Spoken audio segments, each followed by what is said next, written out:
Hello. Hello. Welcome to Storytime with Moog. I am Moog, and today we are finishing Alice's Adventures in Wonderland by Lewis Carroll, starting with chapter 8. But first, reading updates. I finished volume 1 of Blue Lock. It was a delight. Loved it. Loved it, loved it, loved it. I also had checked out I don't have them. I returned them already. Like a good library person. I also had checked out Spy Family Volume 1.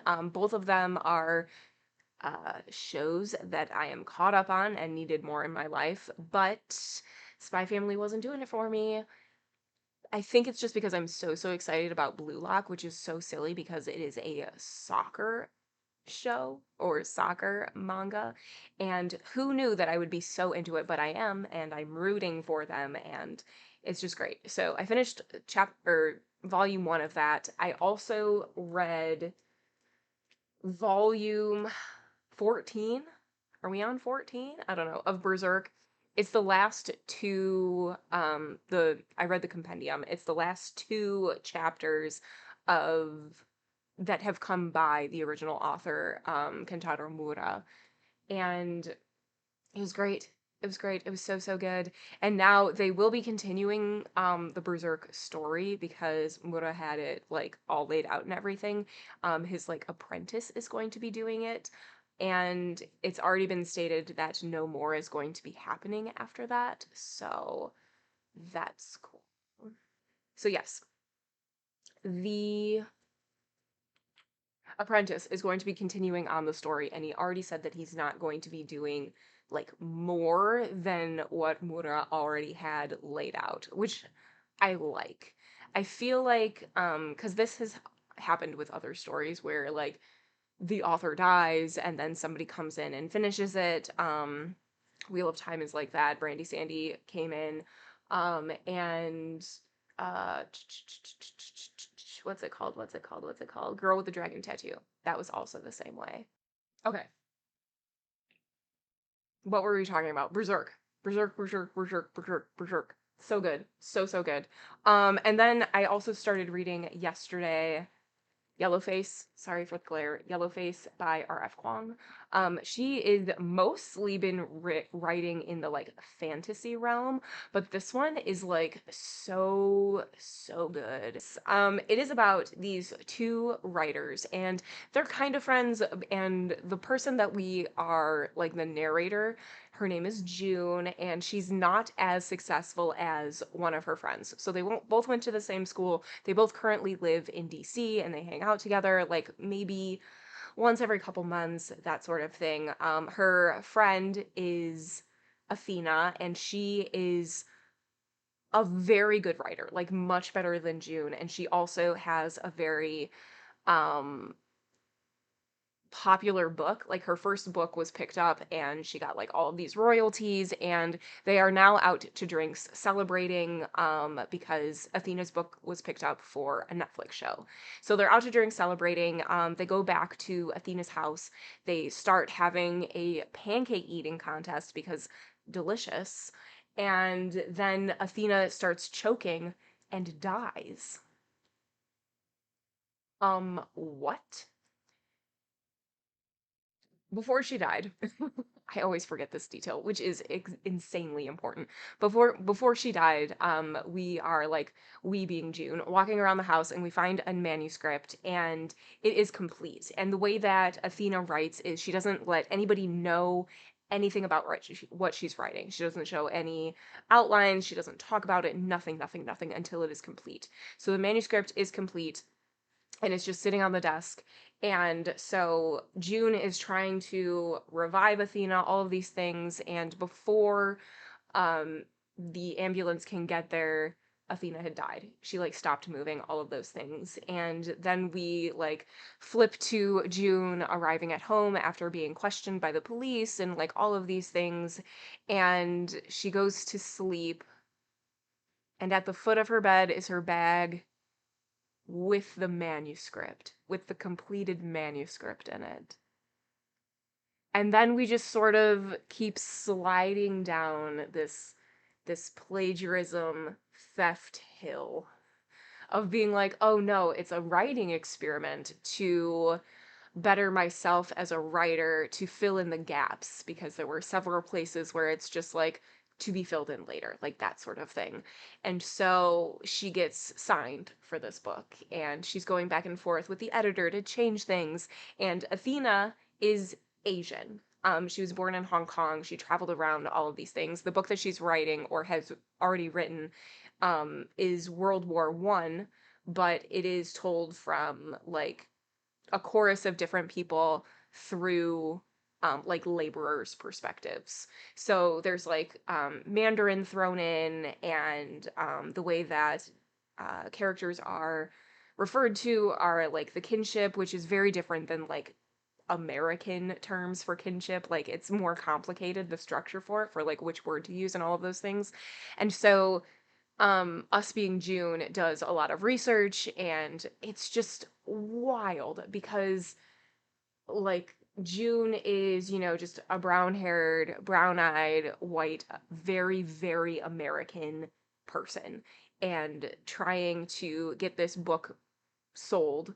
And so like seeing the behind the scenes of the publishing industry to be like, okay, well, we need to have somebody do like a reading, like a sensitivity reading. That's not what it's called. I don't remember what it's called, but like a sensitivity reading. And uh June is like, no, like I know my research, like I did this. And it's just so, so insane. And the things that she does to um like get to like cover things up, and to make it seem like I know it's not own voice, but I did all of this research, blah blah blah. Like it's just so, so wild. And I'm only on page 80.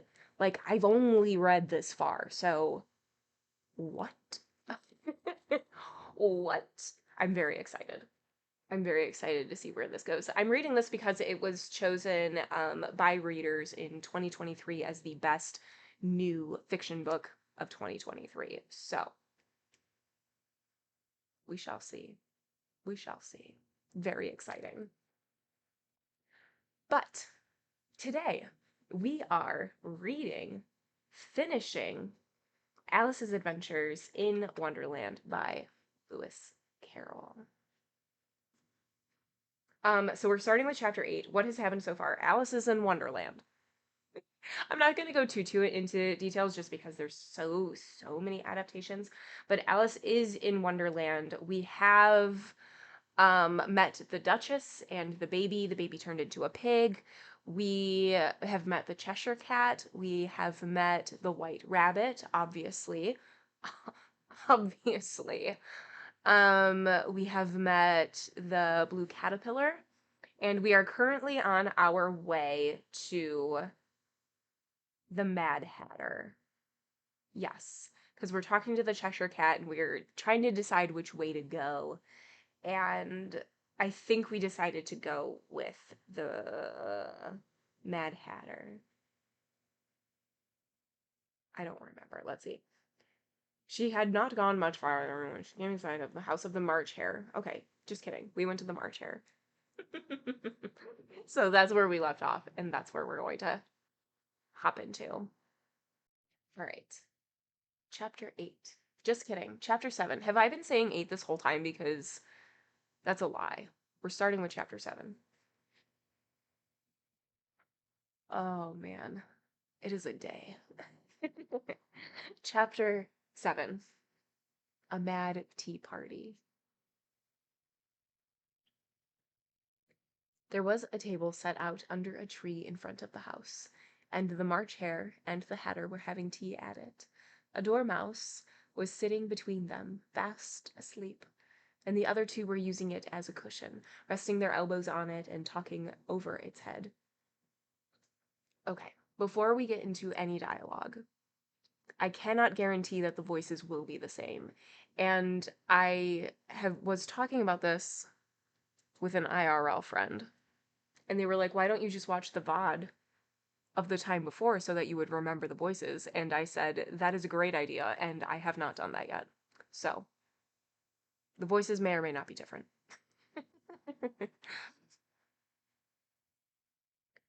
Very uncomfortable for the dormouse, thought Alice, only as it sleeps. I suppose it doesn't mind. The table was a large one, but the three were all crowded together at one corner of it. No room, no room, they cried out when they saw Alice coming. There's plenty of room, said Alice indignantly, and she sat down in a large armchair at one end of the table. Have some wine, the March Hare said in an encouraging tone. Alice looked all round the table, but there was nothing on it but tea. I don't see any wine, she remarked. There isn't any, said the March Hare. Then it wasn't very civil of you to offer it, said Alice angrily. I wasn't very civil of you to sit down without being invited, said the March Hare.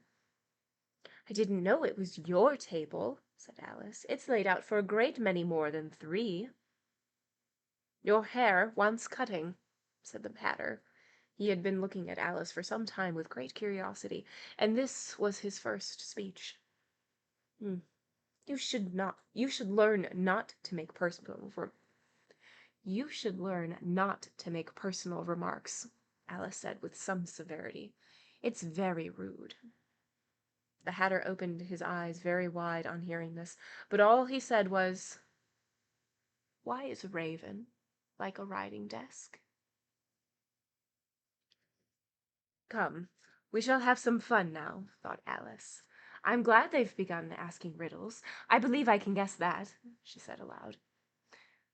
Do you mean that you think you can find out the answer to it? Said the March Hare. Exactly so, said Alice. Then you should say what you mean, the March Hare went on. Oh, I do, Alice hastily replied. At least I mean what I say. That's the same thing, you know. Not the same thing a bit, said the Hatter. Why, you might just as well say that I see what I eat is the same as I eat what I see. You might as well say, added the March Hare, that I like what I get is the same as I get what I like. You might as well say, added the Dormouse, which seemed to be talking in its sleep, that I breathe when I sleep is the same as I sleep when I breathe. It is the same thing with you, said the Hatter, and here the conversation dropped, and the party sat silent for a minute, while Alice thought over all she could remember about ravens and writing desks, which wasn't very much. The Hatter was the first to break the silence. What day of the month is it? He said, turning to Alice. He had taken his watch out of his pocket, and was looking at it uneasily, shaking it every now and then, and holding it to his ear. Alice considered a little, and then said, The 4th. 2 days wrong, sighed the Hatter. I told you butter wouldn't suit the works, he added, looking angrily at the March Hare. It was the best butter, the March Hare meekly replied. Yes, but some crumbs must have got in as well, the Hatter grumbled. You shouldn't have put it in with the bread knife. The March Hare took the watch and looked at it gloomily. Then he dipped it into his cup of tea and looked at it again. But he could think of nothing better to say than his first remark. It was the best butter, you know. Alice had been looking over his shoulder with some curiosity. What a funny watch, she remarked. It tells the day of the month and doesn't tell what o'clock it is. Why should it? Muttered the Hatter. Does your watch tell you what year it is? Well, of course not, Alice replied very readily. But that's because it says the same year for such a long time together. Which is just the case with mine, said the Hatter. Alice felt dreadfully puzzled. The Hatter's remark seemed to her to have no sort of meaning in it, and yet it was certainly English. I don't quite understand you, she said as politely as she could. The Dormouse is asleep again, said the Hatter, and he poured a little hot tea upon its nose. The Dormouse shook its head impatiently and said without opening its eyes, Of course, just what I was going to remark myself." "Have you guessed the riddle yet?" the Hatter said, turning to Alice again. "No, I give up," Alice replied. "What's the answer?" "Well, I haven't the slightest idea," said the Hatter. I forgot to show the picture. Here's the picture. And there is a footnote um, where it says the date is the 4th. There's a footnote and it says Alice Liddell's birthday was the 4th of March. And if we remember from last time, Alice is based on a real life Alice, Alice Liddell. So fun little sprinklings in this book. "Well, I haven't the slightest idea," said the Hatter. "Nor I," said the March Hare. Alice sighed wearily. "I think you might do something better with the time," she said, "than wasting it in asking riddles that have no answer." "If you knew time as well as I do," said the Hatter, "you wouldn't talk about wasting it. It's him." "Well, I don't know what you mean," said Alice. "Of course you don't," the Hatter said, tossing his head contemptuously. "I dare say you never even spoke to time. Capital T time." "Perhaps not," Alice cautiously replied. "But I know I have to beat time when I learn music."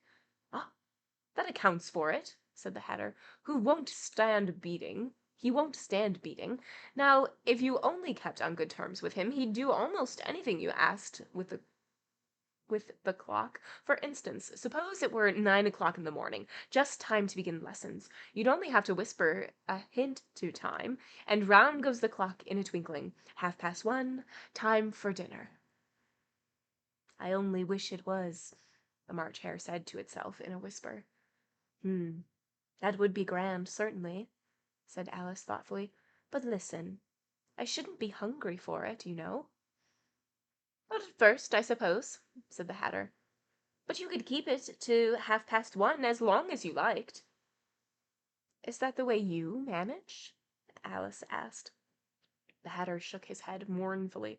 "Not I," he replied. "We quarreled last March, just before he went mad, you know," pointing with his teaspoon to the March Hare.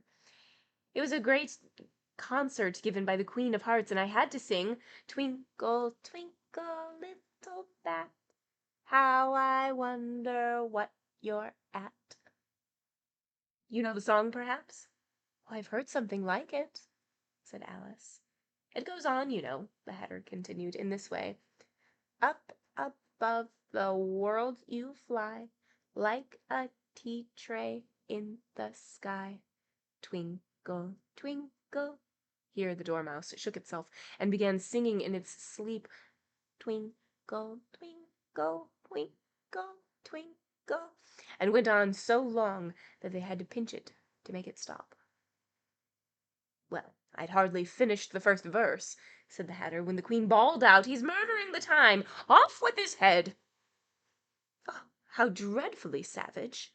exclaimed Alice. "And ever since that," the Hatter went on in a mournful tone, "he won't do a thing I ask. It's always 6 o'clock now." A bright idea came into Alice's head. "Is that the reason so many tea things are put out here?" she said. "Yes, that's it," said the Hatter with a sigh. "It's always tea time, and we've no time to wash the things between whiles." "Oh, then you keep moving round, I suppose," said Alice. "Exactly so," said the Hatter, "as the things get used up." "But what happens when you come to the beginning again?" Alice ventured to ask. "Suppose we change the subject," the March Hare interrupted, yawning. "I'm getting tired of this. I vote the young lady tells us a story." "I'm afraid I don't know one," said Alice, rather alarmed at the proposal. "Then the Dormouse shall," they both cried. "Wake up, Dormouse!" And they pinched it on both sides at once. The Dormouse slowly opened its eyes. "I wasn't asleep," it said in a hoarse, feeble voice. "I heard every word you fellows were saying." "Tell us a story," said the March Hare. "Yes, please do," pleaded Alice. "And be quick about it," said the Hatter, "or you will be asleep again before it's done." "Hmm. Once upon a time there were 3 little sisters," the Dormouse began, in a great hurry, "and their names were Elsie, Lacy, and Tilly, and they lived at the bottom of a well." "What did they live on?" asked Alice, who always took a great interest in questions of eating and drinking. "They lived on treacle," said the Dormouse, after thinking a minute or two. "Hmm. They couldn't have done that, you know," Alice gently remarked. "They'd have been ill." "Hmm. So they were," said the Dormouse, "very ill." Alice tried a little to fancy to herself what such an extraordinary way of living would be like, but it puzzled her too much. So she went on. "But why did they live at the bottom of the well?" "To make some more tea," the March Hare said to Alice very earnestly. "I've had nothing yet," replied Alice in an offended tone, "so I can't take more." "You mean you can't take less," said the Hatter. "It's very easy to take more than nothing." "Nobody asked your opinion," said Alice. "Who's making personal remarks now?" the Hatter said triumphantly.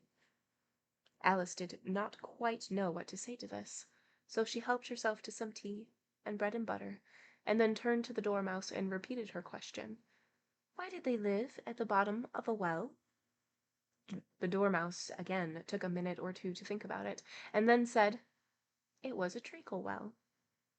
"There's no such thing," Alice was beginning very angrily, but the Hatter and the March Hare went on, "Shh, shh," and the Dormouse sulkily remarked, "If you can't be civil, you'd better finish the story for yourself."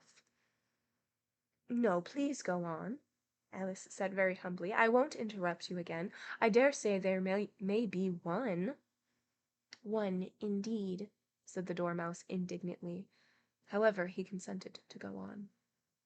"And so these 3 little sisters, they were learning to draw, you know." "What did they draw?" said Alice, quite forgetting her promise. "Treacle," said the Dormouse, without considering it all this time. "I want to clean up," interrupted the Hatter. "Let's all move one place on." He moved on as he spoke, and the Dormouse followed him. The March Hare moved into the Dormouse's place, and Alice, rather unwillingly, took the place of the March Hare. The Hatter was the only one who got any advantage from the change, and Alice was a good deal worse off than before, as the March Hare had just upset the milk jug into his plate.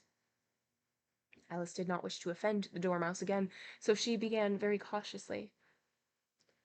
"But I don't understand. Where did they draw the treacle from?"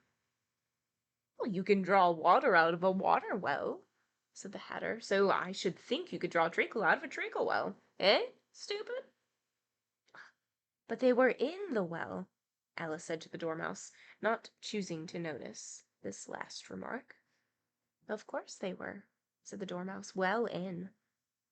This answer so confused poor Alice that she let the Dormouse go on for some time without interrupting it. "They were learning to draw," the Dormouse went on, yawning and rubbing its eyes, for it was getting very sleepy, "and they drew all manner of things, everything that begins with an M." "Why with an M?" asked Alice. "Well, why not?" said the March Hare. Alice was silent. The Dormouse had closed its eyes by this time, and was going off into a doze, but, on being pinched by the Hatter, it woke up again, in a little shriek, and went on. "That begins with an M, such as mousetraps, and the moon, and memory, and muchness. You know, you say things are much of a muchness. Did you ever see such a thing as a drawing of a muchness?" "Really, now you ask me," said Alice, very much confused. "I don't think—" "Then you shouldn't talk," said the Hatter. The piece of rudeness was more than Alice could bear. She got up in a great disgust, and walked off. The Dormouse fell asleep instantly, and neither of the others took the least notice of her going, though she looked back once or twice, half hoping that they would call after her. The last time she saw them, they were trying to put the dormouse into the teapot. Hmm. At any rate, I'll never go there again, said Alice as she picked her way through the wood. It's the stupidest tea party I ever was at in all my life. Just as she said this, she noticed that one of the trees had a door leading right up to it. Huh, that's very curious, she thought. But everything's curious today. I think I may as well go in at once. And in she went. Once more she found herself in a long hall and close to the little glass table. Now, I'll manage better this time, she said to herself, and began by taking the little golden key and unlocking the door that led into the garden. Then she set to work nibbling at the mushroom. She had kept a piece of it in her pocket, till she was about a foot high. Then she walked down the little passage, and then she found herself at last in the beautiful garden, among the bright flower beds and the cool fountains. We have a picture of the March Hare and the Mad Hatter trying to stuff the Dormouse into the teapot. Wonderful, wonderful. And that is the end of chapter 7. All right, so chapter 7, Alice goes to the March Hare's house, and the March Hare is there with the Mad Hatter and the sleepy little Dormouse, who is the cutest little Dormouse. And they're chatting, and of course we get our infamous question: how is a raven like a writing desk? And as Lewis Carroll has stated before, he wrote this riddle without having any answer. Like, he didn't have anything in mind, like nothing of the sort. It was just a riddle question. So that's cool. And let's see. So yeah, they're sitting there, they're talking about time, all of these things, and while they're talking, um, the way that they replenish their tea is just by moving over, and that's how they avoid the dirty dishes too, which is so great. So as all of this is happening, every once in a while, the Mad Hatter is like, I want to switch. And so everybody gets up and they all move over and sit down. And it's so great. And the reason that they're doing this is because time is stuck at 6 o'clock. So it is always tea time. And time got stuck at 6 o'clock because the Mad Hatter was singing to the Queen, and he was singing Twinkle Twinkle Little Bat, but he was murdering the time.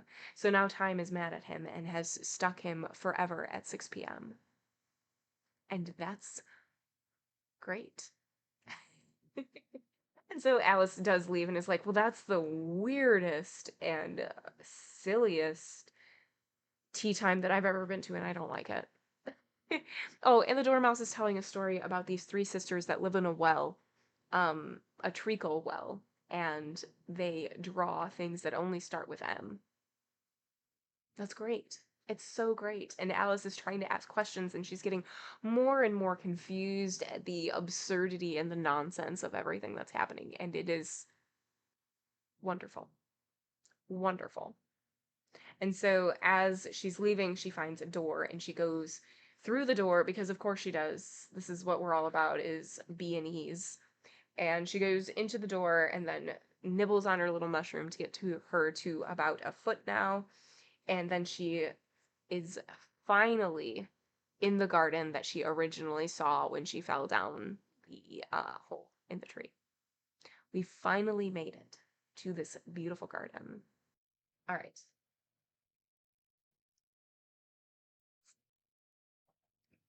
Chapter 8. The Queen's Croquet Grounds. A large rose tree stood near the entrance of the garden. The roses growing on it were white, but there were 3 gardeners at it, busily painting them red. Alice thought this a very curious thing, and she went nearer to watch them, and just as she came up to them, she heard one of them say, "Look out, now, Five. Don't go splashing paint all over me like that." "Well, I couldn't help it," said Five in a sulky tone. "Seven jogged my elbow." On which 7 looked up and said, "Well, that's right, 5. Always lay the blame on others." "You'd better not talk," said 5. "I heard the Queen say only yesterday you deserved to be beheaded." "What for?" said the one who had spoken first. "That's none of your business, too," said 7. "Yes, it is his business," said 5, "and I'll tell him. It was for bringing the cook tulip roots instead of onions." 7 flung down his brush and had just begun, "Well, of all the unjust things," when his eye chanced to fall upon Alice as she stood watching them, and he checked himself suddenly. The others looked round also, and all of them bowed low. "Would you tell me, please," said Alice, a little timidly, "why you are painting those roses?" 5 and 7 said nothing, but looked at 2. 2 began in a low voice. "Why, the fact is, you see, miss, this here ought to have been a red rose tree, and we put a white one in by mistake, and if the Queen was to find out, we should all have our heads cut off, you know. So, you see, miss, we're doing our best, afore she comes to—" At this moment, 5, who had been anxiously looking around the garden, called out, "The Queen! The Queen!" And the 3 gardeners instantly threw themselves flat upon their faces. There was a sound of many footsteps, and Alice looked round, eager to see the Queen. First came 10 soldiers carrying clubs. These were all shaped like the 3 gardeners, oblong and flat, with their hands and feet at the corners. Next, the 10 courtiers. These were ornamented all over with diamonds, and walked 2 and 2, as the soldiers did. After these came the royal children. There were 10 of them, and the little dears came jumping merrily along, hand in hand, in couples. They were all ornamented with hearts. Next came the guests, mostly kings and queens, and among them Alice recognized the White Rabbit. It was talking in a hurried, nervous manner, smiling at everything that was said, and went by without noticing her. Then followed the Knave of Hearts, carrying the king's crown on a crimson velvet cushion, and, last of all, this grand procession, came the King and the Queen of Hearts. Alice was rather doubtful whether she ought not to lie down on her face like the 3 gardeners, but she could not remember ever having heard of such a rule at processions. And besides, what would be the use of a procession, thought she, if people had all to lie down on their faces so that they couldn't see it? So she stood where she was, and waited. When the procession came opposite to Alice, they all stopped and looked at her, and the Queen said severely, "Who is this?" She said it to the Knave of Hearts, who only bowed and smiled in reply. "Idiot!" said the Queen, tossing her head impatiently, and turning to Alice, she went on, "What is your name, child?" "My name is Alice, so please your Majesty," said Alice very politely, but she added to herself, "Why, they're only a pack of cards, after all. I needn't be afraid of them." "And who are these?" said the Queen, pointing to the 3 gardeners who were lying round the rose tree, for, you see, as they were lying on their faces and the pattern on their backs was the same as the rest of the pack, she could not tell whether they were gardeners, or soldiers, or courtiers, or 3 of her own children. "Well, how should I know?" said Alice, surprised at her own courage. "It's no business of mine." The Queen turned crimson with fury, and, after glaring at her for a moment like a wild beast, began screaming, "Off with her head! Off with—" "Nonsense!" said Alice very loudly and decidedly, and the Queen was silent. The King laid his hand upon her arm and timidly said, "Consider, my dear, she is only a child." The Queen turned angrily away from him and said to the Knave, "Turn them over." The Knave did so, and very carefully, with one foot. "Get up," said the Queen in a shrill, loud voice, and the 3 gardeners instantly jumped up and began bowing to the King and Queen, the royal children, and everybody else. "Leave off that," screamed the queen. You make me giddy. And then, turning to the rose tree, she went on, what have you been doing here? Uh, may it please your majesty, said Two in a very humble tone, going down on one knee as he spoke. We were trying. I see, said the queen, who had meanwhile been examining the roses. Off with their heads! And the procession moved on, 3 of the soldiers remaining behind to execute the unfortunate gardeners, who ran to Alice for protection. You shan't be beheaded, said Alice, and she put them into a large flower pot that stood near. The 3 soldiers wandered about for a minute or two, looking for them, and then quietly marched off after the others. Are their heads off? Shouted the queen. Their heads are gone, it is, if it pleases your majesty, the soldiers shouted in reply. That's right, shouted the queen. Can you play croquet? The soldiers were silent and looked at Alice, as the question was evidently meant for her. Yes, shouted Alice. Come on, then, roared the queen, and Alice joined the procession, wondering very much what would happen next. It, it, it, it, it's a very fine day, said a timid voice at her side. She was walking by the white rabbit, who was peeping anxiously into her face. Oh, very, said Alice. Where's the Duchess? Hush, said the rabbit in a low, hurried voice. He looked anxiously over his shoulder as he spoke, and then raised himself upon tiptoe, put his mouth close to her ear, and whispered, She's under sentence of execution. For what? asked Alice. Did you say what a pity? The rabbit asked. No, I didn't, said Alice. Well, I don't think it's at all a pity. I said what for. She boxed the queen's ears, the rabbit began. Alice gave a little scream of laughter. Oh, hush, the rabbit whispered in a frightened tone. The queen will hear you. You see, she came rather late, and the queen said, Get to your places, shouted the queen in a voice of thunder, and people began running about in all directions, tumbling up against each other.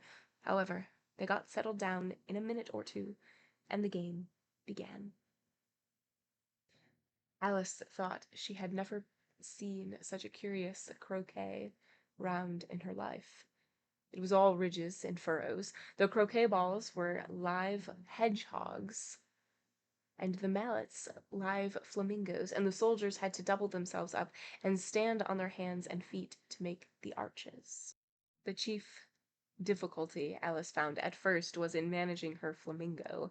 She succeeded in getting its body tucked away comfortably enough under her arm, with its legs hanging down, but generally, just as she had got its neck nicely straightened out, and was going to give the hedgehog a blow with its head, it would twist itself round and look up at her in her face, with such a puzzled expression, that she could not help bursting out laughing, and when she had got its head down, and was going to begin again, it was very provoking to find that the hedgehog had unrolled itself and was in the act of crawling away. Besides all this, there was generally a ridge or a furrow in the way wherever she wanted to send the hedgehog to, and as the doubled-up soldiers were always getting up and walking off to other parts of the ground, Alice soon came to the conclusion that it was a very difficult game indeed. There's a picture of everybody pointing at Alice to ask if she's going to play croquet. The players all played at once, without waiting for turns, quarreling all the while, and fighting for the hedgehogs, and in a very short time the queen was in a furious passion, and went stamping about and shouting, Off with his head, or Off with her head, about once in a minute. Alice began to feel very uneasy. To be sure, she had not as yet had any dispute with the queen, but she knew that it might happen any minute. And then, thought she, what would become of me? They're dreadfully fond of beheading people here. The great wonder is that there's any one left alive. So there's a picture of Alice struggling with her hedgehog ball and her flamingo mallet. Beautiful, beautiful. Bunny Moog. She was looking about for some way of escape, and wondering whether she could get away without being seen, when she noticed a curious appearance in the air. It puzzled her very much at first, but after watching it a minute or two, she made it out to be a grin, and she said to herself, "It's the Cheshire Cat. Now I shall have somebody to talk to." "How are you getting on?" said the cat as soon as there was mouth enough for it to speak with. Alice waited till the eyes appeared, and then nodded. "It's no use speaking to it," she thought, "till its ears have come, or at least one of them."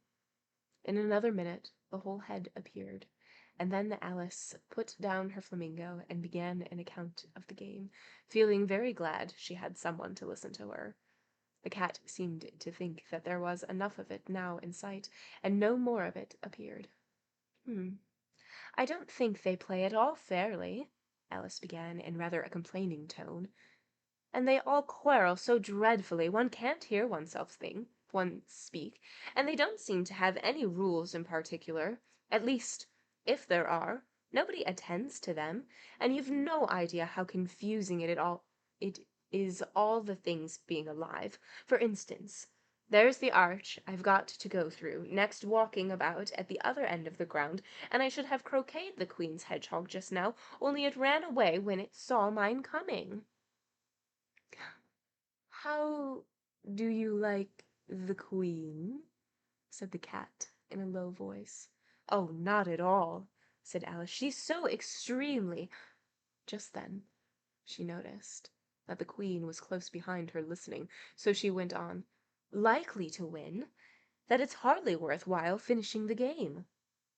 The Queen smiled and passed on. Ooh, close call. Close call.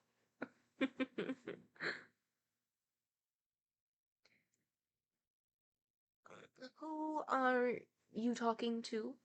said the king, coming up to Alice, and looking at the cat's head with great curiosity.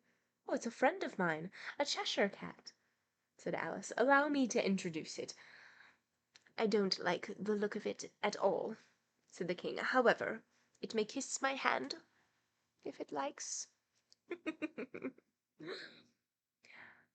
"I'd rather not," the cat remarked.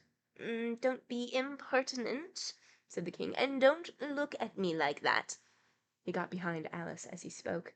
"A cat may look at a king," said Alice. "I've read that in some book, but I don't remember where." "It must be removed," said the king very decidedly, and he called to the queen, who was passing at the moment, "My dear, I wish you would have this cat removed." The queen had only one way of settling all difficulties, great or small. "Off with his head," she said, without even looking round. "I'll fetch the executioner myself," said the king eagerly, and he hurried off. Alice thought she might as well go back and see how the game was going on, as she heard the queen's voice in the distance, screaming with passion.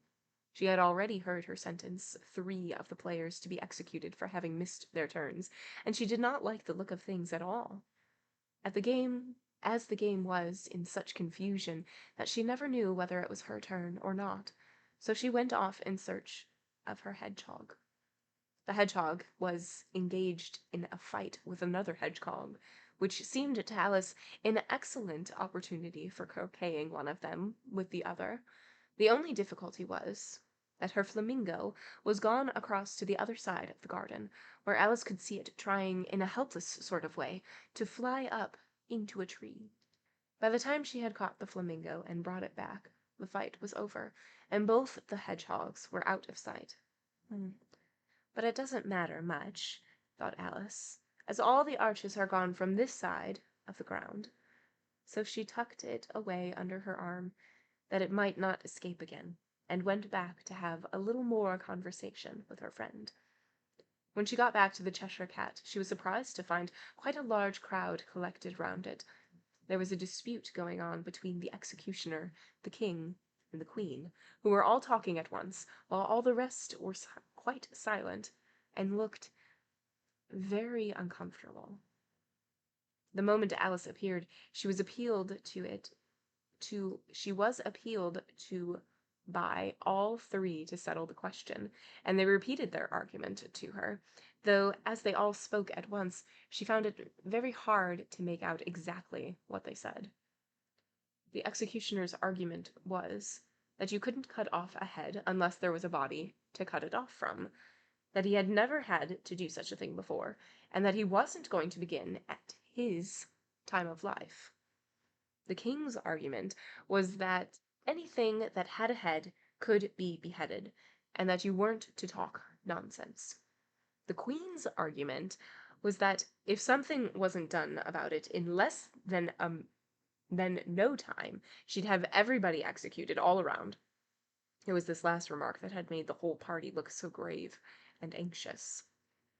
And there they are arguing, and the Cheshire Cat just floating above. Alice could think of nothing else to say, but it belongs to the Duchess. You'd better ask her about it. She's in prison, the Queen said to the executioner. Fetch her here. And the executioner went off like an arrow. The cat's head began fading away the moment he was gone, and by the time he had come back with the Duchess, it had entirely disappeared. So the king and the executioner ran wildly up and down looking for it, while the rest of the party went back to the game. End of chapter 8. Okay, this chapter, Alice made it to the garden. She is talking, or she stumbles upon some cards that are talking, and they're painting the roses red.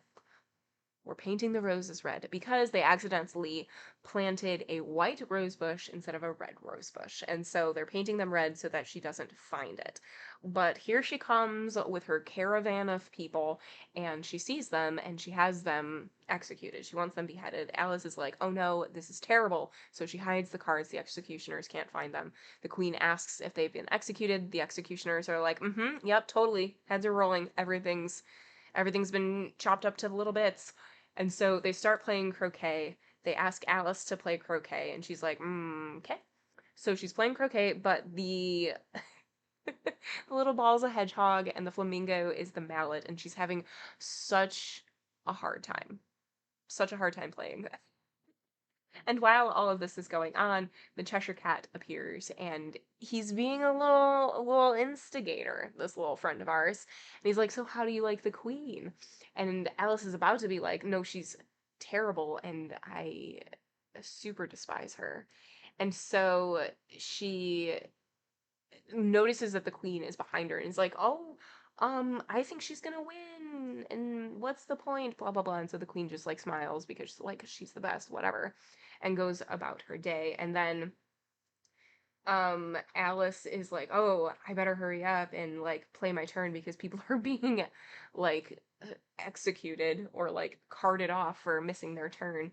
So as she's trying to do this, the king like realizes that he hates the Cheshire Cat because the Cheshire Cat is eyeing him and doesn't like it. And so the queen, the king, and the executioner are all arguing about how to behead this floating cat head. And then Alice is like, oh, well, like, just ask the Duchess. It's her cat. And so now the queen has asked the executioner to bring the Duchess out of prison because the Duchess boxed the queen's ears, so she was sent to prison. So bring her out from prison, and that's where we ended. All right. Chapter 9. The Mock Turtle's Story.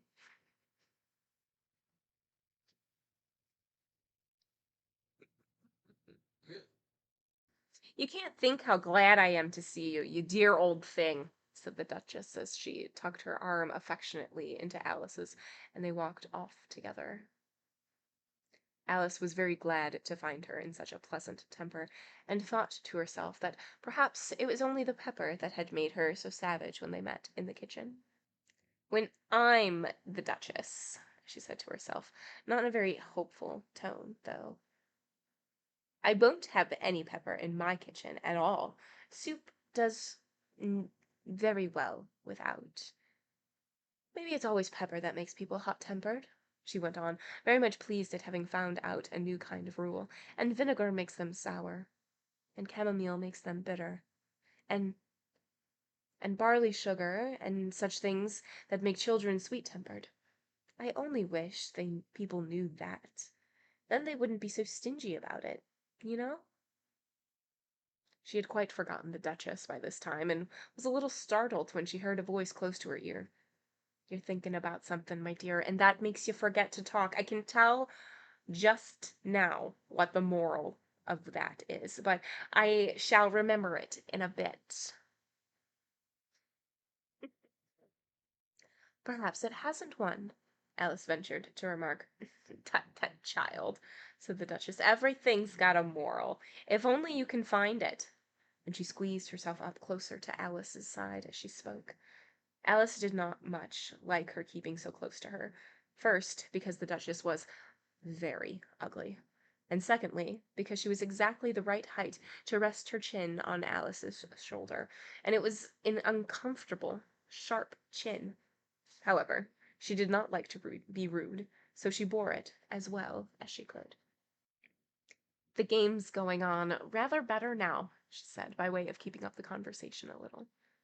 "'Tis so," said the Duchess, "and the moral of that is, oh, 'tis love that makes the world go round."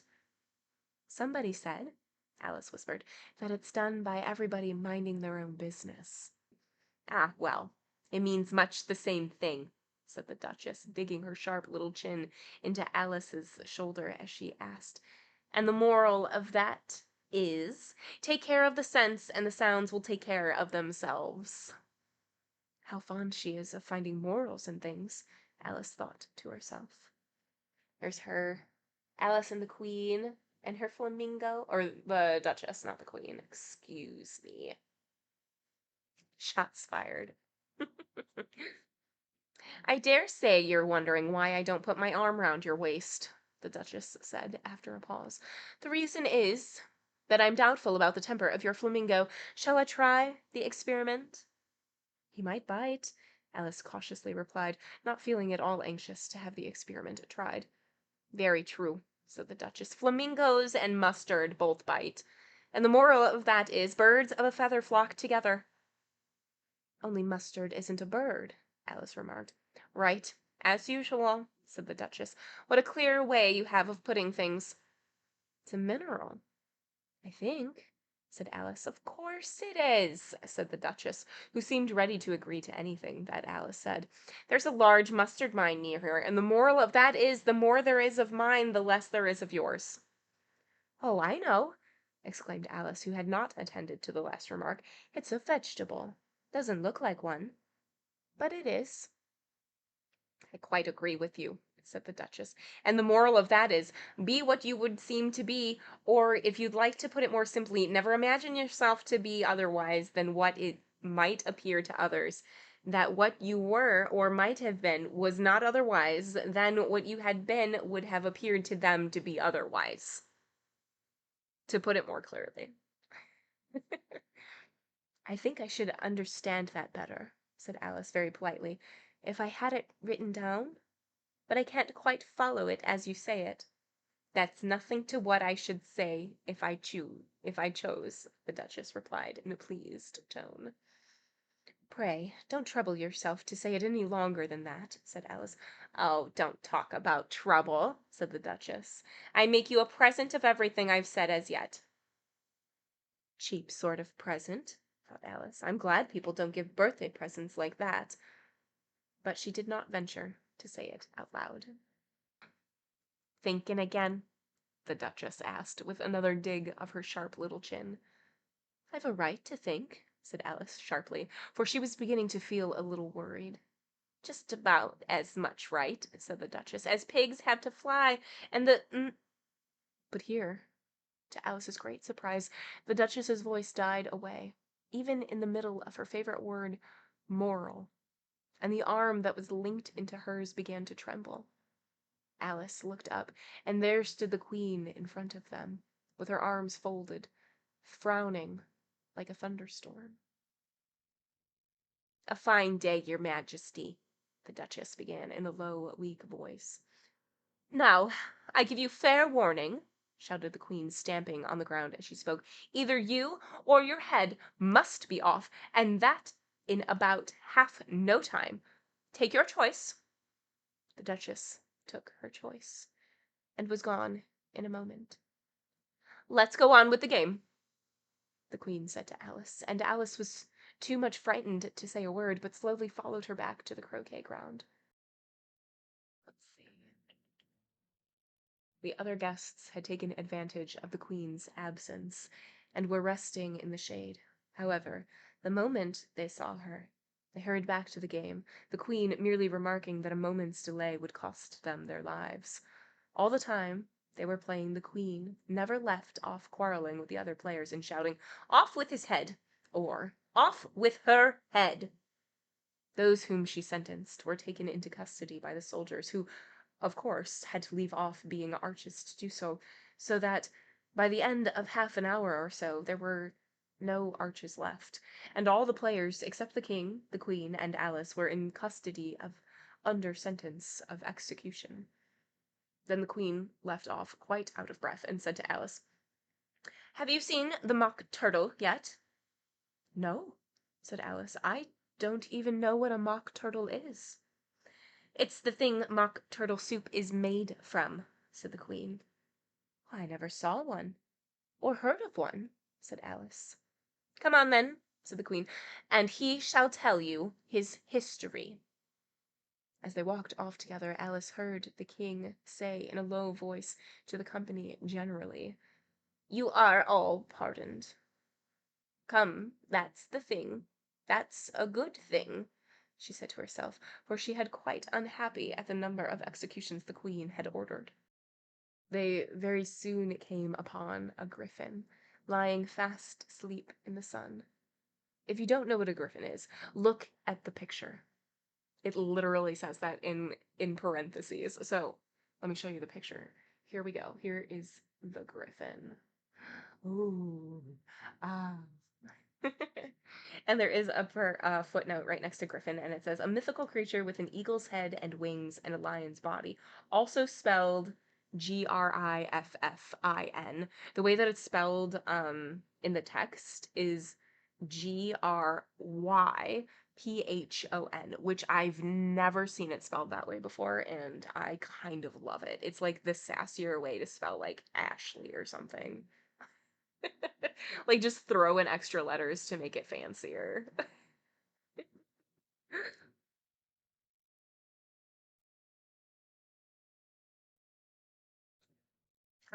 "Lazy thing," said the queen, "and take this young lady to see the mock turtle, and to hear his history. I must go back and see after some executions I have ordered." And the queen walked off, leaving Alice alone with the griffin.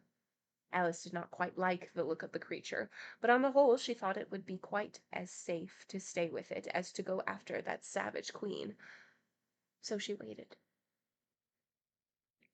The griffin sat up and rubbed its eyes. Then it watched the queen till she was out of sight. Then it chuckled. "What fun!" said the griffin, half to itself, half to Alice. "What is the fun?" said Alice. "Why, she," said the griffin. "It's all her fancy that they never execute nobody, you know. Come on." "Everybody says 'come on' here," thought Alice, as she went slowly after it. "I never was so ordered about before in all my life. Never." They had not gone far before they saw the mock turtle in the distance, sitting sad and lonely on a little ledge of rock, and, as they came nearer, Alice could hear him sighing as if his heart would break. She pitied him deeply. "What is his sorrow?" she asked the griffin, and the griffin answered, very nearly in the same words as before, "It's all his fancy, that. He hasn't got no sorrow, you know. Come on." So they went up to the mock turtle, who looked at them with large eyes full of tears, but said nothing.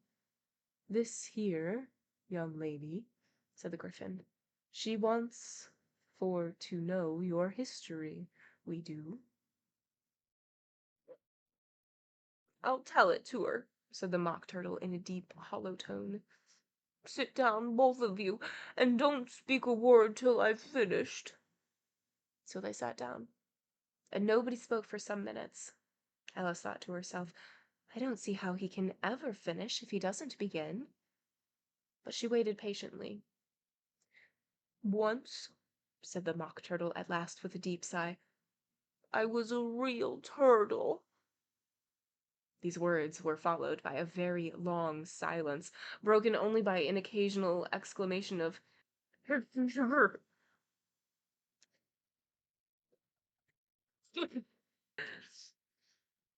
exclamation of from the Griffin, and the constant heaving sobbing of the Mock Turtle. Alice was very nearly getting up and saying, "Thank you, sir, for your interesting story," but she could not help thinking there must be more to come. So she sat still and said nothing. "When we were little," the Mock Turtle went on at last more calmly, though still sobbing a little now and then, "we went to the school in the sea. The master was an old turtle. We used to call him Tortoise." "Why did you call him Tortoise, if he wasn't one?" Alice asked. "We called him Tortoise because he taught us," said the Mock Turtle angrily. "Really, you are very dull." "You might be ashamed of yourself for asking such a simple question," added the Griffin. And then they both sat silent and looked at poor Alice, who felt ready to sink into the earth. At last the Griffin said to the Mock Turtle, "Drive on, old fellow. Don't be all day about it." And he went on in these words, "Yes, we went to school in the air in the sea, though you mayn't believe it." "I never said I didn't," interrupted Alice. "You did," said the Mock Turtle. "Hold your tongue," said the Griffin, before Alice could speak again. The Mock Turtle went on. "We had the best of educations. In fact, we went to school every day." "I've been to school. I've been to a day school, too," said Alice. "You needn't be so proud as all that." "With extras?" asked the Turtle, a little anxiously. "Yes," said Alice. "We learned French and music." "And washing?" said the Mock Turtle. "Well, certainly not," said Alice indignantly. "Ah, then yours wasn't a really good school," said the Mock Turtle in a tone of great relief. "Now, at ours they had at the end of the bill French, music, and washing extra." "You couldn't have wanted it much," said Alice. "Living at the bottom of the sea." "I couldn't afford to learn it," said the Mock Turtle with a sigh. "I only took the regular course." "What was that?" inquired Alice. "Reeling and writhing, of course, to begin with," the Turtle replied, "and then the different branches of arithmetic, ambition, distraction, uglification, and derision." "I've never heard of uglification," Alice ventured to say. "What is it?" The Griffin lifted up both its paws in surprise. "Never heard of uglification?" it exclaimed. "You know what a beauty is, I suppose. What to beautify is, I suppose." "Yes," said Alice doubtfully. "It means to make anything prettier." "Well, then," the Griffin went on, "if you don't know what to uglify is, you are a simpleton." Alice did not feel encouraged to ask any more questions about it, so she turned to the Mock Turtle and said, "What else had you to learn?" "Well, there was mystery," the Turtle replied, counting off the subjects on his flappers. "Mystery, ancient and modern, with seaography, then drawing. The drawing master was an old conger eel that used to come once a week. He taught us drawing, stretching, and fainting in coils." "What was that like?" said Alice. "Well, I can't show it to you myself," the Mock Turtle said. "I'm too stiff, and the Griffin never learnt it." "Hadn't time?" said the Griffin. "I went to the classical master, though. He was an old crab, he was." "I never went to him," the Mock Turtle said with a sigh. "He taught laughing and grief, they used to say." "So he did, so he did," said the Griffin, sighing in his turn, and both creatures hid their faces in their paws. "And how many hours a day did you do lessons?" asked Alice, in a hurry to change the subject. 10 hours the first day," said the Mock Turtle, 9 the next, and so on." "What a curious plan!" exclaimed Alice. "That's the reason they're called lessons," the Griffin remarked, "because they lessen from day to day." This was quite a new idea to Alice, and she thought it over a little before she made her next remark. "Then the 11th day must have been a holiday." "Of course it was," said the Mock Turtle. "And how did you manage on the 12th day?" Alice went on eagerly. "That's enough about lessons," the Griffin interrupted in a very decided tone. "Tell her something about the games now." End of chapter 9. All right, so this chapter, croquet has ended. The queen asks Alice, there's only three people left: the queen, Alice, and the king. The queen has sent everybody else to be executed. And so the queen asks Alice if she has like something about Mock Turtle, and Alice is like, "I don't know what that means." And the queen is like, "Well, obviously that's where Mock Turtle soup comes from, is from mock turtles." And Alice is like, "Miscusi." And so the queen is talking to this griffin who just is just laying about, and is like, "Griffin, wakey wakey, take Alice to see the Mock Turtle." So the Griffin wakey wakeys and takes Alice to see the Mock Turtle, and the Mock Turtle is talking to Alice about lessons, and it is just so funny. I love the idea of uglification being the opposite of beautification, and that there's a class for it. I love the idea that the like day by day the lessons get smaller because they're lessons, so obviously they lessen. Like that's just so great. And that was it. We met the Mock Turtle and it was wonderful. 10 out of 10 Mock Turtle. All right. Chapter 10. The Lobster Quadrille. The Mock Turtle sighed deeply and drew the back of one flapper across his eyes. He looked at Alice and tried to speak, but for a minute or two sobs choked his voice. "Same as if he had a bone in his throat," said the Griffin, and it set to work shaking him and punching him in the back. At last the Mock Turtle recovered his voice, and, with tears running down his cheeks, he went on again. "You may not have lived much under the sea." "I haven't," said Alice. "And perhaps you were never even introduced to a lobster?" Alice began to say, I once tasted," but checked herself hastily and said, "No, never." "So you can have no idea what a delightful thing a lobster quadrille is?" "No, indeed," said Alice. What sort of a dance is it?" "Why," said the Griffin, "you first form into a line along the seashore." "Two lines!"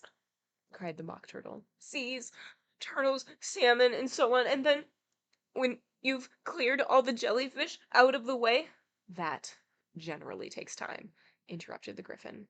"You advance two, each with a lobster as a partner," cried the Griffin. "Of course," the Mock Turtle said. "Advance twice, set to partners, change lobsters, and retire in same order," continued the Griffin. "Then you know," the Mock Turtle went on. "You throw the lobsters," shouted the Griffin, with a bound into the air, "as far out into the sea as you can." "Swim after them!" screamed the Griffin. "Turn a somersault in the sea," cried the Mock Turtle, capering wildly about. "Change lobsters again," yelled the Griffin at the top of his voice. "Back to land again, and that's all the first figure," said the Mock Turtle, suddenly dropping his voice, and the two creatures, who have been jumping about like mad things all this time, sat down again, very sadly, quietly looked at Alice. "Must be a very pretty dance," said Alice timidly. "Would you like to see a little of it?" said the Mock Turtle. "Yes, very much indeed." "Come, let's try the first figure," said the Mock Turtle to the Gryphon. "We can do it without lobsters, you know. Which shall sing?" "Oh, you sing," said the Gryphon. "I've forgotten the words." So they began solemnly dancing round and round Alice, every now and then treading on their toes when they passed too close, and waving their forepaws to mark the time, while the Mock Turtle sang this very slowly and sadly. "Will you walk a little faster?" said a whiting to a snail. "There's a porpoise close behind us, and he's treading on my tail. See how eagerly the lobsters and the turtles all advance. They are waiting on the shingle. Will you come and join the dance? Will you, won't you, will you, won't you, will you join the dance? Will you, won't you, will you, won't you, won't you join the dance? You can really have no notion how delightful it will be when they take us up and throw us, with the lobsters, out to sea." But the snail replied, too far, and gave a little askance, said he thanked the whiting kindly, but he would not join the dance.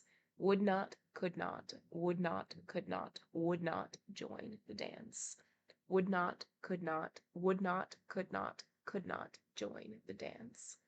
"What matters is how far we go," his scaly friend replied.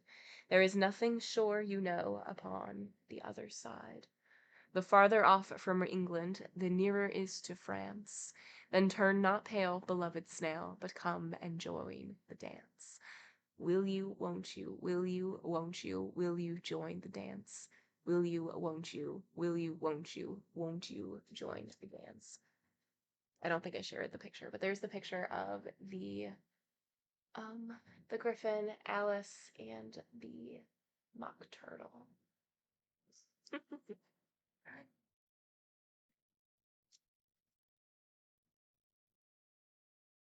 "Thank you. It's a very interesting dance to watch," said Alice, feeling very glad that it was over at last. "And I do so like that curious song about the whiting." "Oh, as to the whiting," said the Mock Turtle, you've seen them, then, of course?" "Yes," said Alice, "I've often seen them at She checked herself hastily. "I don't know where Din may be," said the Mock Turtle, "but if you've seen them so often, of course you know what they're like." "Oh, I believe so," Alice replied thoughtfully. "They have their tails in their mouths, and they're all over crumbs." "You're wrong about the crumbs," said the turtle. "Crumbs would all wash off in the sea, but they have their tails in their mouths, and the reason is—" Here the Mock Turtle yawned and shut his eyes. "Tell her about the reason and all that," he said to the Gryphon. "The reason is," said the Gryphon, "that they would go with the lobsters to the dance. So they got thrown out to sea. So they had to fall a long way. So they got their tails fast in their mouths. So they couldn't get them out again. That's all." "Oh, thank you," said Alice. "It's very interesting. I never knew so much about a whiting before." "I can tell you more than that, if you like," said the Gryphon. "Do you know why it's called a whiting?" "I never thought about it," said Alice. "Why?" "It does the boots and shoes," the Gryphon replied very solemnly. Alice was thoroughly puzzled. "Does the boots and the shoes?" she repeated in a wondering tone. "Why, what are your shoes done with?" said the Gryphon. "I mean, what makes them so shiny?" Alice looked down at them and considered a little before she gave an answer. "They're done with blacking, I believe. Boots and shoes under the sea," the Gryphon went on in a deep voice, "are done with whiting. Now you know." "Ugh." "And what are they made of?"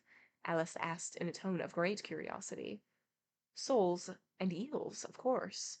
the Gryphon replied, rather impatiently. Any shrimp could have told you that. If I'd been the whiting, said Alice, whose thoughts were still running on the song, I'd have said to the porpoise, keep back, please. We don't want you with us. They were obliged to have him with them, the Mock Turtle said. No wise fish would go anywhere without a porpoise. Wouldn't it really? Said Alice in a tone of great surprise. Of course not, said the Mock Turtle. Why, if a fish came to me and told me he was going a journey, I should say, with what purpose?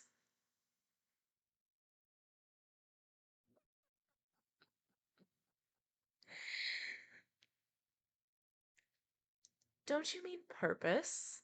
Said Alice. I mean what I say, the Mock Turtle replied in an offhanded tone, and the Gryphon added, come, let's hear some of your adventures. I could tell you my adventures, beginning from this morning, said Alice, a little timidly, but it's no use going back to yesterday, because I was a different person then. Explain all that, said the Mock Turtle.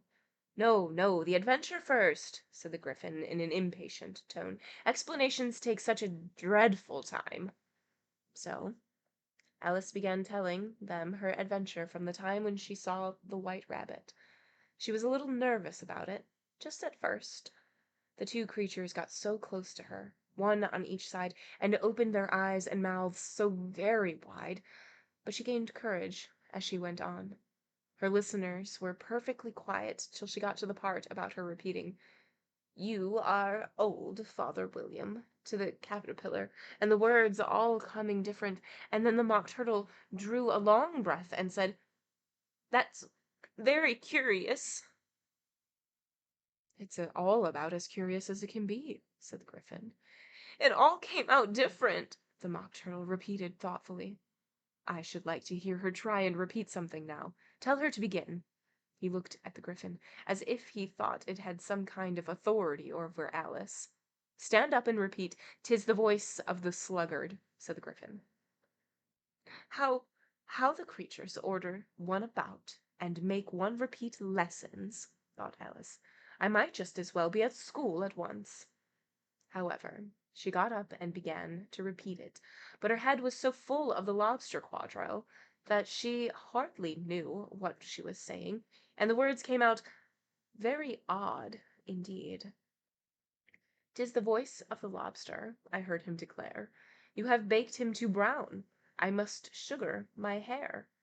As a duck with his eyelids, so he with his nose trims his belt and his buttons, and turns out his toes. When the sands are all dry, he is gay as a lark, and will talk in contemptuous tones of the shark. But when the tides rise and sharks are around, his voice has a timid and tremulous sound. That's different from what I used to say when I was a child, said the Gryphon. Well, I never heard it before, said the Mock Turtle, but it sounds uncommon nonsense. Alice said nothing. She had sat down with her face in her hands, wondering if anything would ever happen in a natural way again. I should like to have it explained, said the Mock Turtle. Well, she can't explain it, said the Gryphon hastily. Go on with the next verse. What about his toes? The Mock Turtle persisted. How could he turn them out with his nose, you know? It's the first position in dancing, Alice said, but she was dreadfully puzzled by the whole thing, and longed to change the subject. Go on with the next verse, the Gryphon repeated. It begins, I passed by his garden. Alice did not dare to disobey, though she felt sure it would all come wrong, and she went on in a trembling voice. I passed by his garden, and marked with one eye how the owl and the panther were sharing a pie. The panther took pie crust and gravy and meat, while the owl had the dish as its share of the treat. When the pie was all finished, the owl, as a boon, was kindly permitted to pocket the spoon, while the panther received knife and fork with a growl, and concluded the banquet by, "What is the use of repeating all that stuff?" the Mock Turtle interrupted. "If you don't explain it as you go on, it's by far the most confusing thing I ever heard." "Yes, I think you'd better leave off," said the Gryphon, and Alice was only too glad to do so. "Shall we try another figure of the lobster quadrille?" the Gryphon went on. "Or would you like the Mock Turtle to sing you another song?" "Oh, a song, please, if the Mock Turtle would be so kind," Alice replied, so eagerly that the Gryphon said, in a rather offended tone, "No accounting for taste. Sing her turtle soup, would you, old fellow?" The Mock Turtle sighed deeply and began, in a voice choked with sobs, to sing this. "Beautiful soup, so rich and green, waiting in a hot tureen. Who for such dainties would not stoop? Soup for the evening, beautiful soup. Soup of the evening, beautiful soup. Beautiful soup, beautiful soup, soup of the evening. Beautiful, beautiful soup. Beautiful soup, who cares for fish, game, or any other dish, who would not give all else for two, pennyworth only of beautiful soup, pennyworth only of beautiful soup, beautiful soup, beautiful soup, soup of the evening, beautiful soup." "Chorus again," cried the Gryphon, and the Mock Turtle had just begun to repeat it, when a cry of the trial's beginning, was heard in the distance. "Come on," cried the Gryphon, and, taking Alice by the hand, it hurried off without waiting for the end of the song. "What trial is it?" Alice panted as she ran, but the Gryphon only answered, "Come on," and ran the faster, while more and more family faintly came, carried on the breeze that followed them, the melancholy words, "Soup of the evening, beautiful soup." End of chapter 10. All right, so just more weird interactions. Surprise, surprise. So the turtle is explaining this dance, the lobster quadrille, and it demonstrates it as well. And Alice is like, "Well, that's beautiful. And also, I'm having weird things, like a weird day." And they're like, "Ooh, tell us adventures, tell us adventures." And Alice is like, "Okay, well, I'm only going to tell you today because yesterday I was a completely different person." And so she's like explaining everything and gets to the part where she is repeating like a lesson to the blue caterpillar. And she's like, "But it all came out wrong." And they're like, "Well, what did you say? Like, do a thing, repeat a thing, repeat this." And so she's doing this repetition, memorized thing, and it's coming out all wrong again. as as as it would, because nothing's the way it should be here anymore. So all of that's happening, and Alice is like, "This isn't right. This is wrong. All of these things are terribly wrong." And so at the end of it, there's like, "Okay, well, should you dance again? Should you do this again?" And it's like, "No, please, like sing us another song." And so the turtle starts singing again, "Beautiful Soup," which I saw no lies in this. Soup is beautiful, you know? So, yeah, and then so they're listening to that, and as the turtle's about to, or the mock turtle, excuse me, as the mock turtle is about to repeat the chorus again, we hear in the distance that the trial is about to begin. So the Gryphon and Alice are whisked away to the trial. Bum, bum, bum. Chapter 11. Who stole the tarts? The king and queen of hearts were seated on their throne when they arrived, with a great crowd assembled about them, all sorts of little birds and beasts, as well as the whole pack of cards. The knave was standing before them, in chains, with a soldier on each side to guard him, and near the king was the white rabbit, with a trumpet in one hand and a scroll of parchment in the other. In the very middle of the court was a table, with a large dish of tarts upon it. They looked so good that it made Alice quite hungry to look at them. I wish they'd get the trial done, she thought, and hand round the refreshments. But there seemed to be no chance of this, so she began looking at everything about her to pass away the time.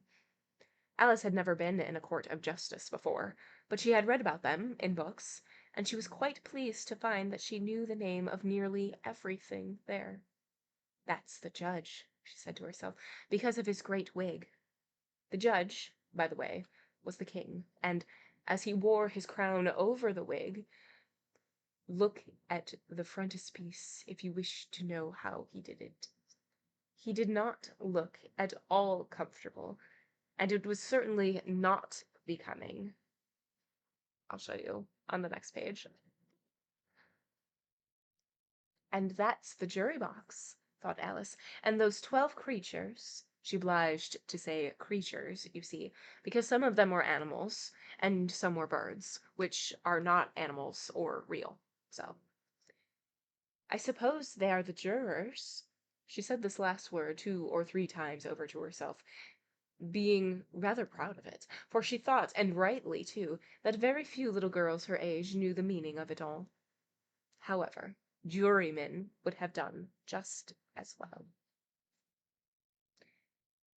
Okay, now I'll show you. Okay, so we have the jurors, the king, the queen, the white rabbit, and some of the guards. Again, apologies for the lighting, but deal with it.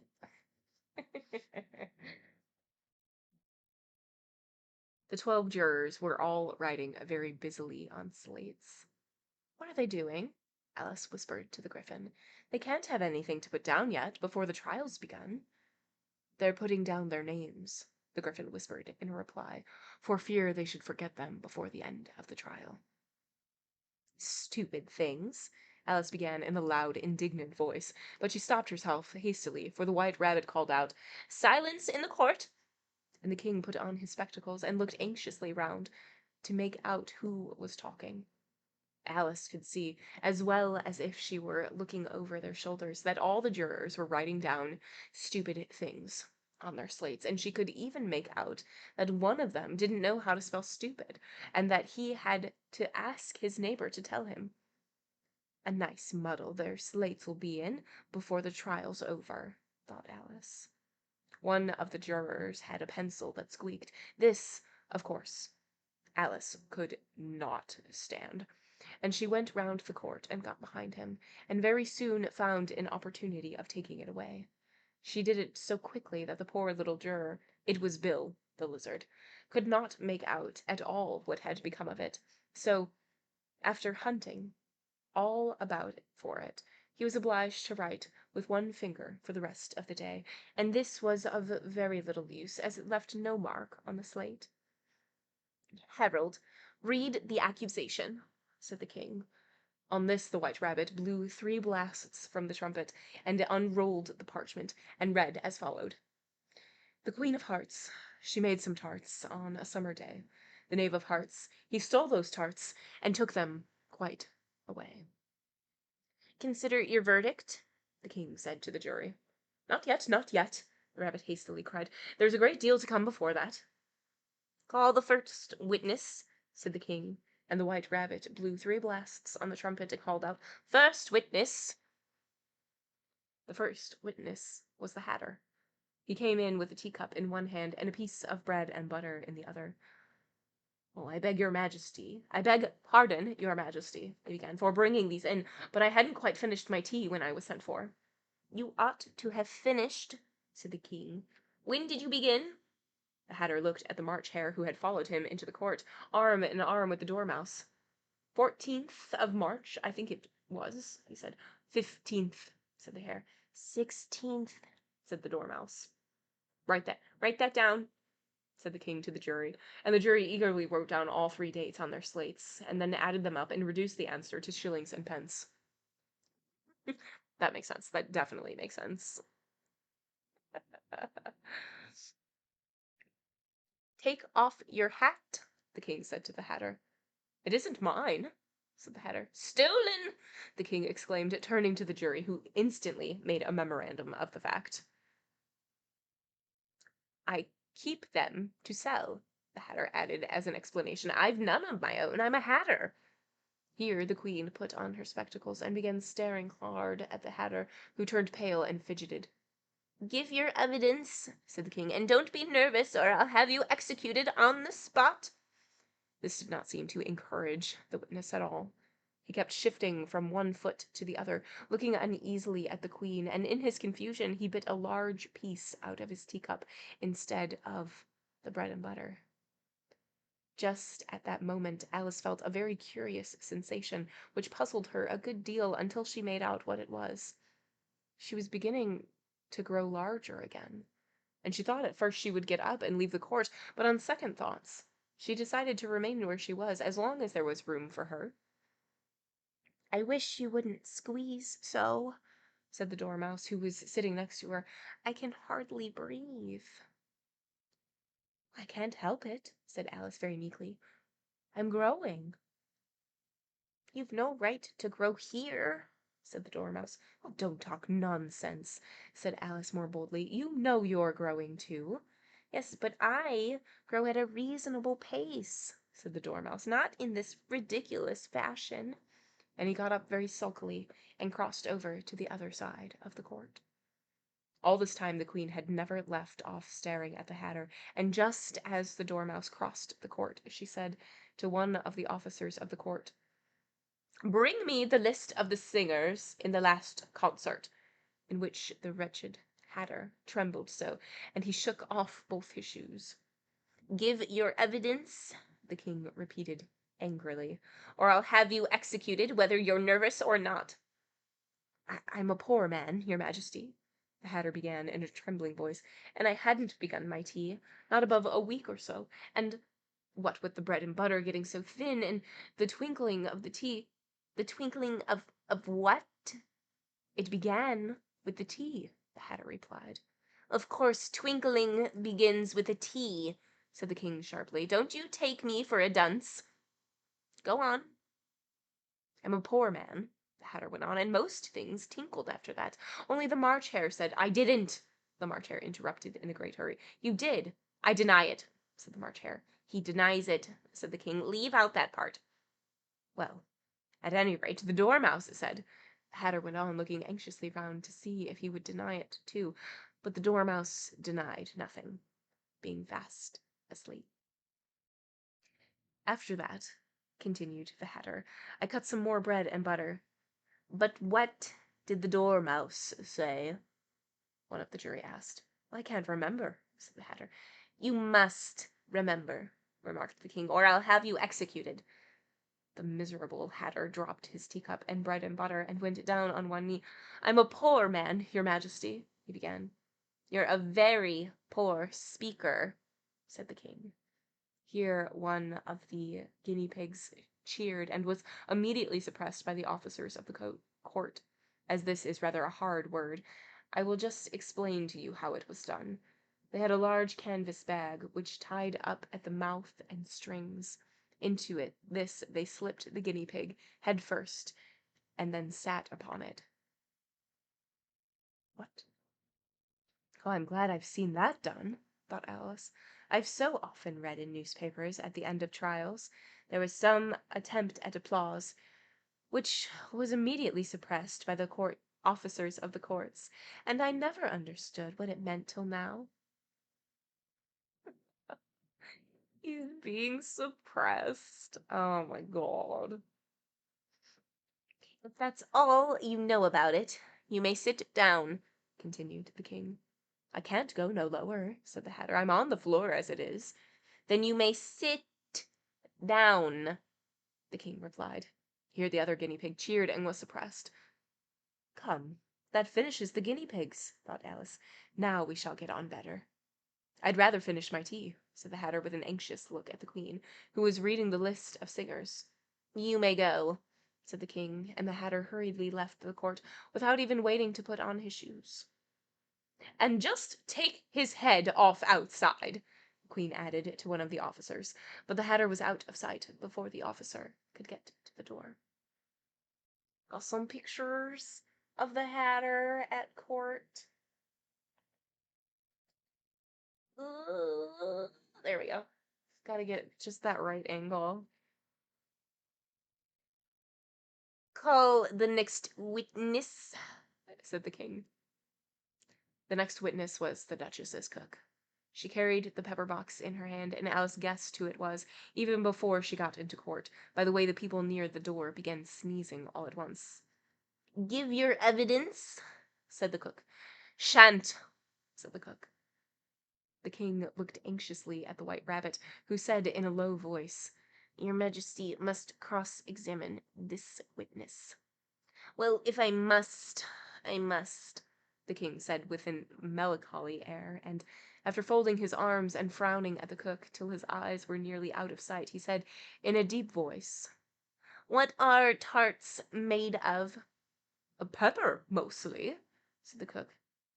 Treacle, said a sleepy voice behind her. Collar that dormouse, the queen shrieked. Behead that dormouse. Turn that dormouse out of court. Suppress him. Pinch him. Off with his whiskers. For some minutes the whole court was in confusion, getting the dormouse turned out, and by the time they had settled down, the cook had disappeared. Never mind, said the king with an air of great relief. Call the next witness. And he added in an undertone to the queen, Really, my dear, you must cross-examine the next witness. It quite makes my forehead ache. Alice watched the White Rabbit as he fumbled over the list, feeling very curious to see what the next witness would be like. For they haven't got much evidence yet, said Alice to herself. Imagine her surprise when the White Rabbit read out at the top of his shrill little voice the name Alice. And that is the end of chapter 11. All right, chapter 11. So they are at court. And Alice is just looking around, and things are just so bonkers. The king and the queen are there. The White Rabbit is there. He is the one who is like calling up the witnesses and everything and like moving things along. There is a jury of creatures. Exactly. Total law and disorder. Bum bum dum dum bum bum bum. Bum bum bum bum bum bum bum bum. Exactly. And they're calling just different witnesses, but they're not really asking good questions because of course they're not, and they're not really giving good answers, but everybody is nervous. Which, yes, I would be too. And now Alice is being called. But also, probably important, Alice has started growing as she was sitting in the, like, not the pews, but like in the court. She started to grow in the audience. So I'm guessing she's going to continue to grow. We shall see. All right. Last chapter. Chapter 12. Alice's evidence. Here, cried Alice, quite forgetting in the flurry of the moment how large she had grown in the last few minutes. And she jumped up in such a hurry that she tipped over the jury box and the edge of her skirt, upsetting all the jurymen onto the heads of the crowd below, and there they lay sprawling about, reminding her very much of a globe of goldfish she had accidentally upset the week before. "Oh, I beg your pardon," she exclaimed in a tone of great dismay, and began picking them up again as quickly as she could, for the accident of the goldfish kept running in her head, and she had a vague sort of idea that they must be collected at once and put back into the jury box, or they would die. The trial cannot proceed, said the king in a very grave voice, until all the jurymen are back in their proper places. All, he repeated with great emphasis, looking hard at Alice as he said so. Alice looked at the jury box and saw that, in her haste, she had put the lizard in head backwards, and the poor little thing was waving its tail about in a melancholy way, being quite unable to move. She soon got it out again, and put it right, Not that it signifies much, she said to herself. I should think I would be quite as much use in the trial one way up as the other. As soon as the jury had a little recovered from the shock of being upset, and their slates and pencils had been found and handed back to them, they set to work very diligently to write out a history of the accident, all except the lizard, who seemed too much overcome to do anything but sit with its mouth open, gazing up into the roof of the court. What do you know about this business? The king said to Alice. Nothing, said Alice. Nothing whatever, Persisted the king. nothing whatever, Said Alice. That's very important, Said the king, turning to the jury. They were just beginning to write this down on their slates when the White Rabbit interrupted. Unimportant, Your Majesty, means, of course, he said in a very respectful tone, but frowning and making faces at him as he spoke. Unimportant, of course, I meant, the king hastily said, and went on to himself in an undertone. Important, unimportant, unimportant, important, as if he were trying which word sounded best. Some of the jury wrote it down important, and some unimportant. Alice could see this as she was near enough to look over their slates. But it doesn't matter a bit, she thought to herself. At this moment, the king, who had been for some time busily writing in his notebook, called out, "Silence!" and read out from his book, "Rule 42, all persons more than a mile high to leave the court." Everybody looked at Alice.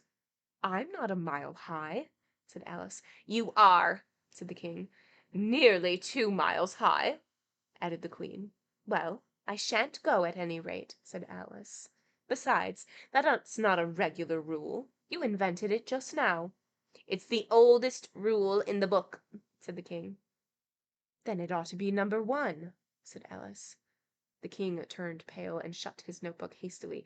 "Consider your verdict," he said to the jury in a low, trembling voice. "There's more evidence to come yet, please, Your Majesty," said the White Rabbit, jumping up in a hurry. "This paper has just been picked up." "What is it?" said the queen. "Well, I haven't opened it yet," said the White Rabbit, "but it seems to be a letter written by the prisoner to somebody."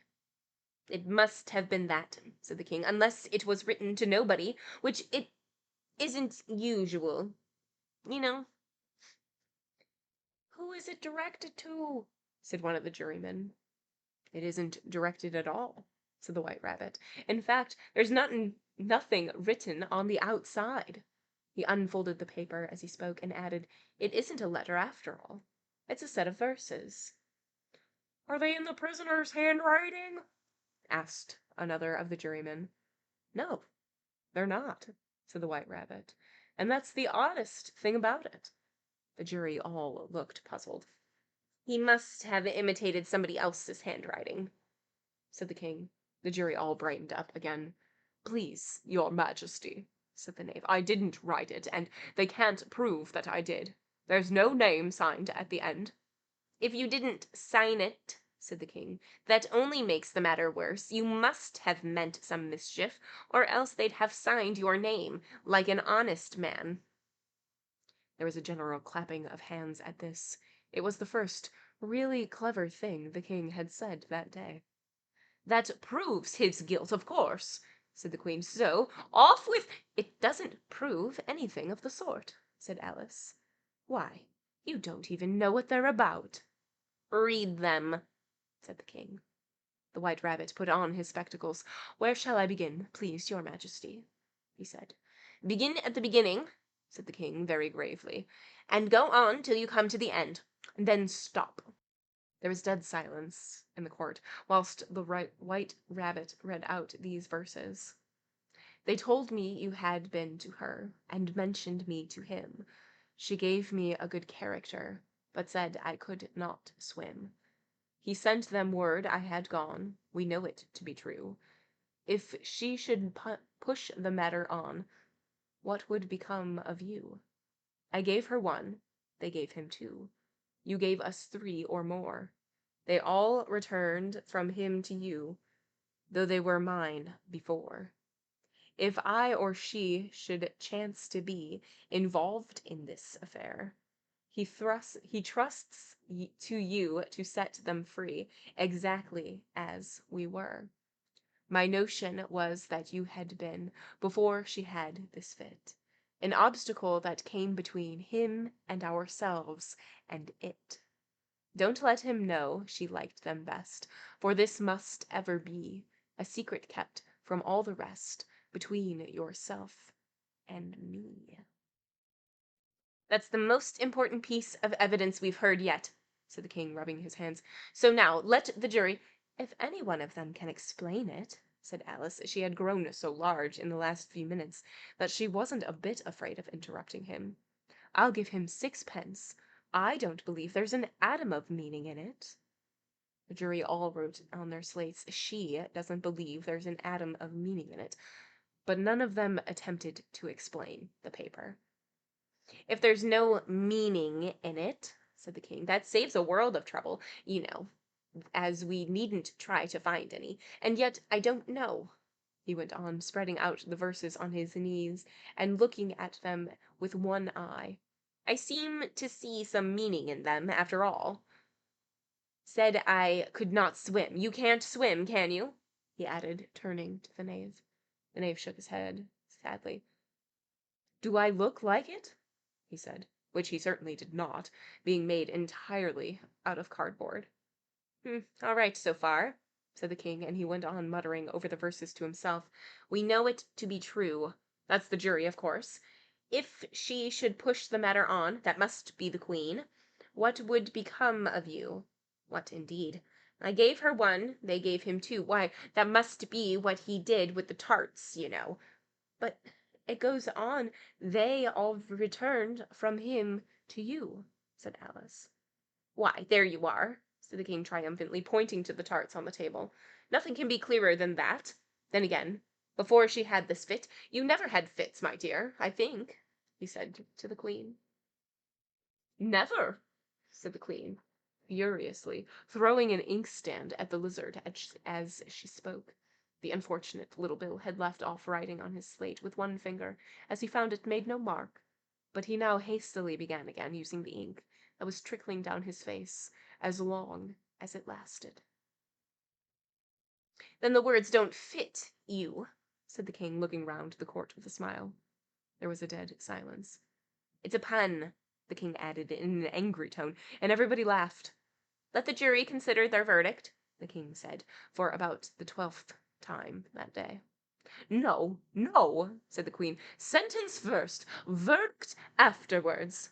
Stuff and nonsense, said Alice loudly.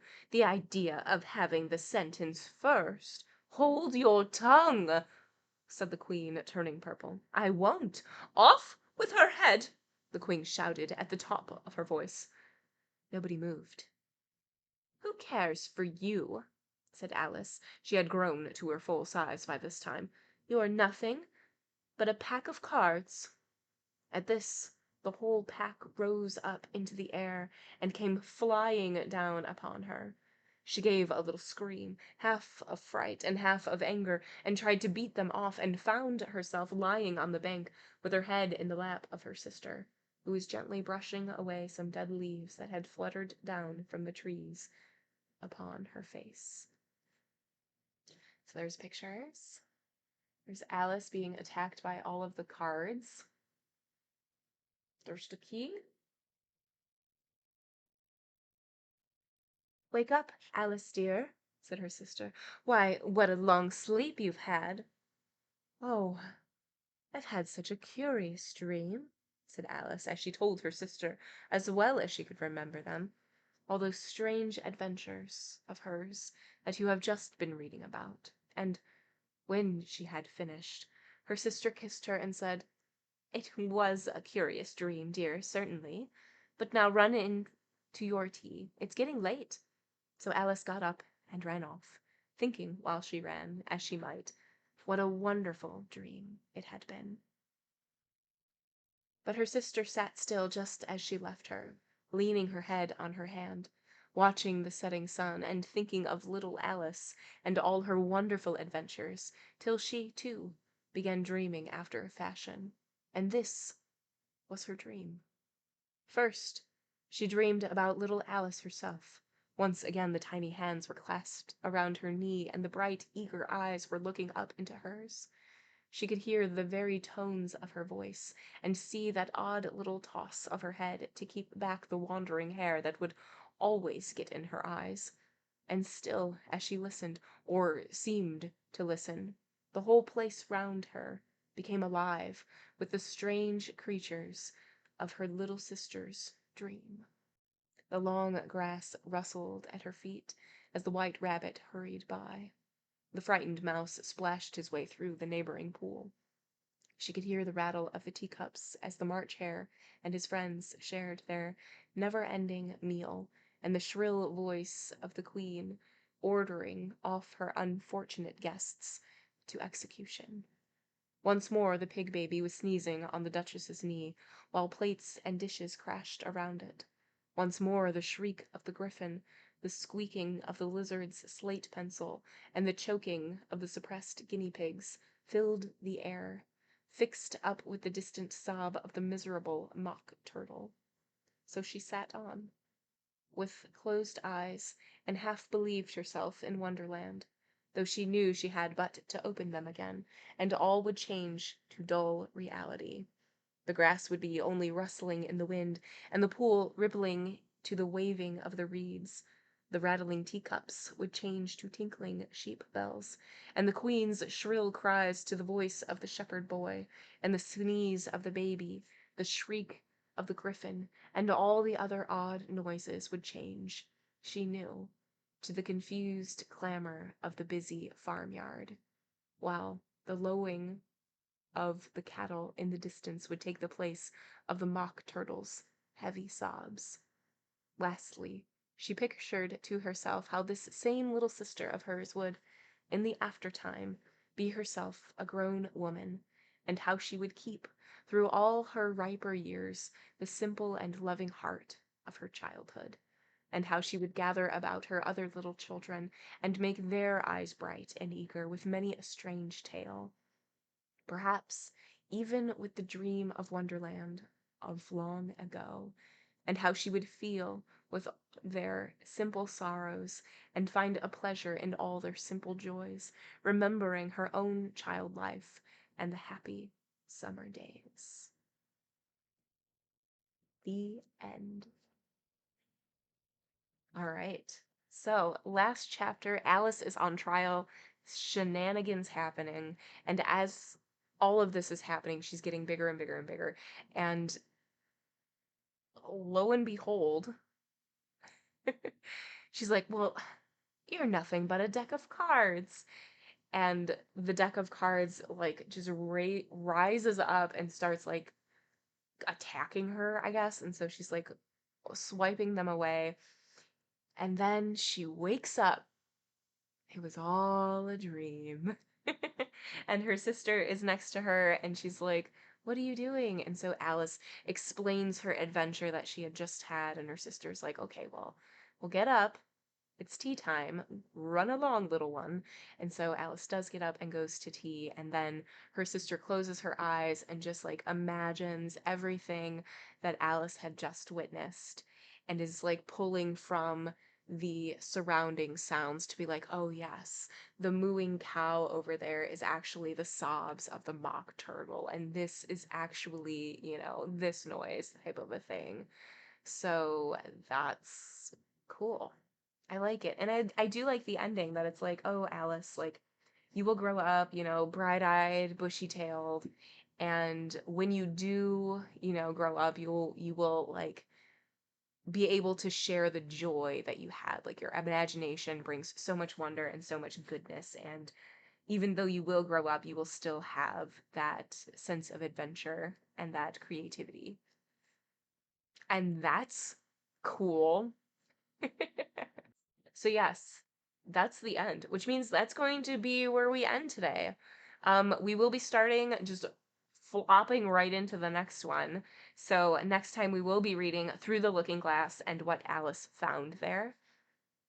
But yeah. I really enjoyed it. I really enjoyed it.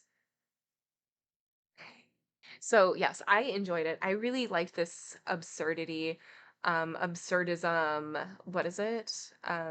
Nonsense, literary nonsense. I just think that it's so fun. Something that so like adaptations, there's a ton of them, obviously.